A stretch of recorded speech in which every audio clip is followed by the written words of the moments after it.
Hi, everybody. So December 2010, I made a New Year's resolution, and that resolution was to sell my house. And it's not a particularly interesting resolution, as resolutions go. But for me, it was important because for me, it meant moving out of the house that was originally my parents' house. I lived and grew up in a home in Drexel Hill, a very small row home, from age 9 to age 25. At what point my parents actually inherited the family home in Havertown. So they moved out into the big single home in Havertown, and I was left with the home in Drexel Hill, which is an amazing thing, right? I got a house in Drexel Hill. But it was the house I grew up in, which meant the room that I slept in will always be my parents' bedroom, which meant the things I was doing in there with my then boyfriend, now husband, is stuff you should not do in your parents' bedroom. So I wanted my own place, and I really also wanted a good relationship with my neighbors, because my neighbors knew me from when I was 9, which meant when I was playing in the alley and I was hitting their cars with baseballs and leaving dents in it in my adolescence. And then when I was in the alley making out with boys and hiding beer bottles in their trash cans in my teen years, and as a young adult, I wasn't mowing my lawn and I was flipping them off over parking spot arguments. So I wanted to buy my new place, and so I decided I was going to put my house up on the market. So I reached out to my friends and I said, does anybody have a realtor? I didn't want to just randomly pick somebody. So a friend referred me to somebody and said, she's great, she's a family member, she sold my house. I said, awesome. So we'll call her Jane, but I want to call her a lying bitch, because that's what I think she is. So Jane had my house up on the market, promised a quick sale and a good price. And we sold it in 30 days, actually, in the beginning. But that 30-day sale fell through quickly, and we lowered the price, as Jane suggested, for a quick sale. And we sold it again in September, and this time it took. We did an inspection, we had a closing date at the beginning in December, and we were excited. The plan was move out into Mom's house in Havertown, while we waited and looked for our dream home. So we had a big moving party, all our friends and family came over, and we got these big containers, and I remember very well, we drank and we ate and we packed, and it was great, and it snowed, and we didn't care because we were moving.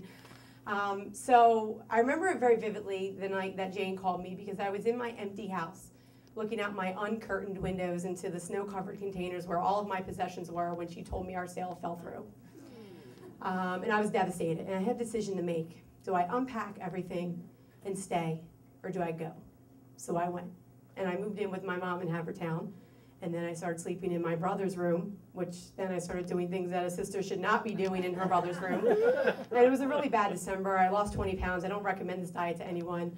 And Jane suggested we put the house up for a rock bottom price. And I half expected to go and drive by and see those people spinning the signs like everything must go, or those like waving tube men out front of it, because that's how it felt, honestly. So by the end of the year, I was pretty much done, and I didn't really want to do anything to celebrate the new year. And my friend said, you know, why don't we come out to dinner? I was like, no, I don't really want to go. They're like, no, come out. I said, all right, fine.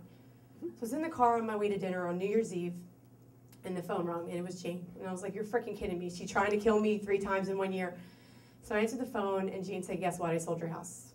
Quick sale, 30-day close, cash, completely done deal. So I sold my house. Not once, not twice, but 3 times that year, because when Jackie says she's going to deliver on a resolution, she delivers. And I'm glad to say that I quickly found a new house within 3 months. And I'm not out of Delco. Let's not get crazy. I'm not leaving Delco. And I moved all the way from Drexel Hill to Drexel Hill, which meant about 1.5 miles away, which meant now instead of spending $2,000 a year on taxes, I'm been spending $8,000. So who wants to buy me coffee before I go tonight? And it's a great place, and I did what I wanted to do, is I wanted to make friends with my neighbors. So I immediately started, you know, I opened up the Betty Crocker kitchen, and I'm handing out muffins and bread to everybody. I'm out there mowing my lawn on Saturday afternoons. Hi, neighbor! And everybody's walking their dogs. Lawn looks great, Danesi, which I swear they only tell you that because they want you to mow your lawn. Because I never got more compliments on mowing my lawn in the years I've lived there than that very first year that I moved in. But I'm excited to say that I did make really great friends with my neighbors. I had a big housewarming. I invited everybody over, and they came. And I have like a lot of great friends that are my neighbors now. One of them's here tonight, Joanne. And it's my friend and my neighbor, Joanne, who sent me an email one day while I was at work and said, hey, Jackie, you know, I have this cool story slam thing. You want to come? It's in Newtown Square. I work in Newtown Square. I said, yeah, sure, I'll go. I just want to watch. But if my friends know anything about me, they know 2 things. 1, I love talking in public. I do this for a living. I'm a corporate trainer. And 2, fucking hate real estate. So I came, and I slammed, and I won. So when I think about my journey in real estate, I don't know if it was a journey in real estate at all. It might have been a journey to bring me to a coffee shop in Newtown Square where I told a story about a friend who did not give a very deserving man a hand job that brought me here tonight. So I'm thinking that this might be my journey to Story Slam. And to be honest, I'll leave it up to you to decide. Maybe that's my journey.